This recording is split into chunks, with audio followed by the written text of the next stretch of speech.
میں سمجھتا ہوں کہ اس ملک کے اندر نہ صرف صحافتی آزادیاں، سیاسی آزادیاں، شخصی آزادیاں، معاشی آزادیاں، محنت کشوں کی آزادیاں، کسانوں کی آزادیاں، سول سوسائٹی کی آزادیاں آہستہ آہستہ کر کے چھینی جا رہی ہیں۔ اور وہ ایک اگر ہم غور کریں ذرا تو ایک طرح سے ہی چھینی جا رہی ہیں، اور میرے خیال کے مطابق وہ ساری لڑائی بھی ایک ہی بنتی ہے۔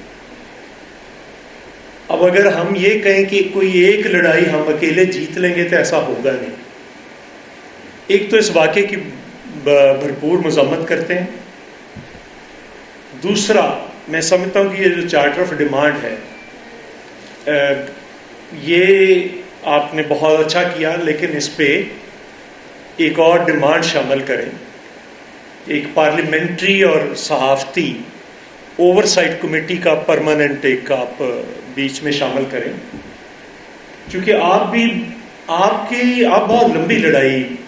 لڑی ہے جمہوریت نے اور صحافت نے اور سیاست نے۔ ضیاء الحق کے دور کے اندر اگر پیپلز پارٹی کے یا بائیں بازو کے دوستوں نے کوڑے کھائے تو صحافیوں نے بھی کوڑے کھائے، اگر وہ جیلوں میں رہے تو صحافی بھی جیلوں میں رہے۔ مشرف کے ساتھ وہ زیادہ لڑائی ہم نے بار رومز کے اندر لڑی تھی ضیاء الحق کی، لیکن مشرف کی ساری لڑائی پریس کلبز کے اندر جو ہے وہ اس کا مین جگہ تھی جہاں سے ہم اکٹھے ہوتے تھے، جلوس لے کر نکلتے تھے۔ یہاں سے یہ نہیں ہے کہ لوگ پناہ اندر لینے آ جاتے تھے، یہاں سے جلوس بن کے باہر جایا کرتے تھے، اور یہ جرت نہیں ہوتی تھی مشرف کے دور کے اندر بھی کہ کسی طرح کسی پریس کلب کے اوپر اس طرح سے حملے کیے جائیں۔ مجھے یاد ہے لاہور میں مزدوروں کا، بٹھا مزدوروں کا وہ ایک اٹیک ہو گیا، پولیس نے گھیرا ڈال لیا، بہت لڑائی ہوئی، ایک خاتون تھی سیدہ فاطمہ، وہ اندر آ گئیں اور وہ پولیس ہر قیمت پہ اس کو گرفتار کرنا چاہتی تھی۔ میں تھا، میں نے پریس کلب کے دوستوں سے بات کی، میں اندر گیا اپنی گاڑی، وہ میرے لیے گیٹ کھلا، میں نے اس کو بٹھایا اور میں اس کو لے کر نکل گیا۔ تو میں سمجھتا ہوں کہ یہ چیزیں جو ہیں، لیکن پولیس کو یہ جرت نہیں تھی کہ پریس کلب لاہور کے اندر داخل، کئی گھنٹے گھیراؤ جاری رہا۔ اسی طرح سے ہم نے بھی بہت بار دیکھا ہے یہاں پہ، اور جس طرح سے افضل بٹ صاحب نے فرمایا کہ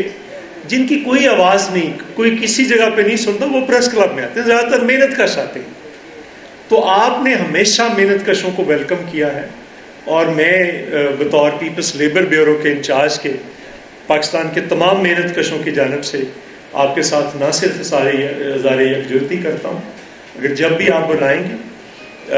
نہ صرف جس شہر میں آپ مظاہرہ کرنے کا کوئی پروگرام دیں گے